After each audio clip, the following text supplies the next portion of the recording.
મહત્વપૂર્ણ સમાચાર આવી રહ્યા છે। પૂર્વ સાંસદ સોમા ગાંડા પટેલ ભાજપમાં જોડાયા છે। પ્રદેશ અધ્યક્ષ સી.આર. પાટીલે તેમનું ખેસ પહેરાવીને સ્વાગત કર્યું હતું। તાજેતરમાં જ કોંગ્રેસમાંથી તેમણે રાજીનામું આપ્યું હતું।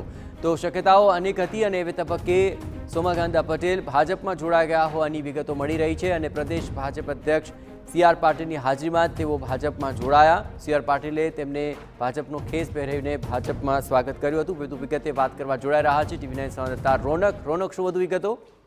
જી બિલકુલથી તાજેતરમાં જ કોંગ્રેસમાંથી રાજીનામું આપેલા પૂર્વ સાંસદ સોમાભાઈ ગાંડાભાઈ પટેલ આજે સત્તાવાર રીતે ફરી એક વખત ભારતીય જનતા પાર્ટીમાં જોડાયા છે। પ્રદેશ પ્રમુખ સી.આર. પાટીલે કેસ પહેરાવીને તેમનું સ્વાગત કર્યું છે। મહત્વનું છે કે પાછલા દિવસમાં હવે તેઓએ જે કોંગ્રેસમાંથી રાજીનામું આપવાની વાત કરી હતી અને સોશિયલ મીડિયામાં પણ આ જે મુદ્દો છે તે ખૂબ ચર્ચામાં રહ્યો હતો। મૂળ સૌરાષ્ટ્રમાંથી આવતા આ જે નેતા છે અને ખાસ કરીને કોળી સમાજને રિપ્રેઝન્ટ તેઓ કરે છે અને સાંસદ પણ તેઓ રહી ચૂક્યા છે। ત્યારે આગામી દિવસોમાં ચૂંટણી આવી રહી છે તે પહેલા અગાઉ પણ જે પ્રકારે પક્ષ પલટાની મોસમ જામી હતી ત્યારે વધુ એક વખત જે સોમા પટેલ છે તેમના દ્વારા પક્ષ પલટો કરવામાં આવ્યો છે અને હવે સત્તાવાર રીતે તેઓ ભારતીય જનતા પાર્ટીમાં જોડાઈ ચૂક્યા છે।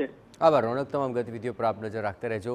તો આ કોળી સમાજના પ્રતિનિધિત્વને લઈને શક્યતાઓ હતી કારણ કે તેમણે કોંગ્રેસમાંથી રાજીનામું આપી દીધું હતું અને ગમે ત્યારે ભાજપમાં જોડાઈ જશે તેવી પણ શક્યતાઓ હતી। હવે તબક્કે સી.આર. પાટીલની હાજરીમાં જ તેમણે ભાજપની અંદર ભળી ગયા છે।